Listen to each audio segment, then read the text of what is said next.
ബേസിൽ Joseph നായകനായ പ്രാവിൻകൂട് ഷാപ്പിലെ നായിക മെറിൻഡയെ പരിചയപ്പെടാം. സിനിമ റിലീസായതോടെ മെറിൻഡ എന്ന പേരിലാണ് താരം അറിയപ്പെടുന്നത്. എന്നാൽ യഥാർത്ഥ പേര് ചാന്ദിനി ശ്രീധർ എന്നാണ്. അമേരിക്കയിലാണ് താരം വളർന്നതും പഠിച്ചതുമൊക്കെ. അള്ള് രാമചന്ദ്രൻ എന്ന കുഞ്ചാക്കോ ബോബൻ ചിത്രത്തിലൂടെയാണ് താരം അഭിനയരംഗത്തേക്ക് എത്തുന്നത്. അതിനുശേഷമുള്ള താരത്തിന്റെ രണ്ടാമത്തെ ചിത്രമാണ് പ്രാവിൻകൂട് ഷാപ്പ്. കോഴിക്കോട് സ്വദേശിനിയാണ് ചാന്ദിനി. KL10, CIA, ഡാർവിന്റെ പരിണാമം എന്നീ ചിത്രങ്ങളിലും താരം അഭിനയിച്ചിട്ടുണ്ട്. എങ്കിലും പ്രാവിൻകൂട് ഷാപ്പിലൂടെ പ്രേക്ഷകർക്ക് ചാന്ദിനിയെ അറിഞ്ഞു തുടങ്ങിയത്.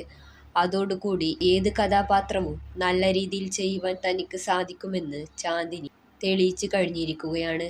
കഥാപാത്രത്തിന് വേണ്ടി എത്ര വേണമെങ്കിലും അധ്വാനിക്കാൻ താൻ തയ്യാറാണെന്ന് ചാന്ദിനി പറയുന്നു. സിനിമയിൽ നിന്ന് കിട്ടിയ സുഹൃത്ത് ഉണ്ണി മുകുന്ദനാണെന്ന് താരം പറഞ്ഞിരുന്നു. കഥാപാത്രത്തിന് വേണ്ടി താരത്തിന്റെ നിറത്തിൽ പോലും വ്യത്യാസം വരുത്തിയിരുന്നു.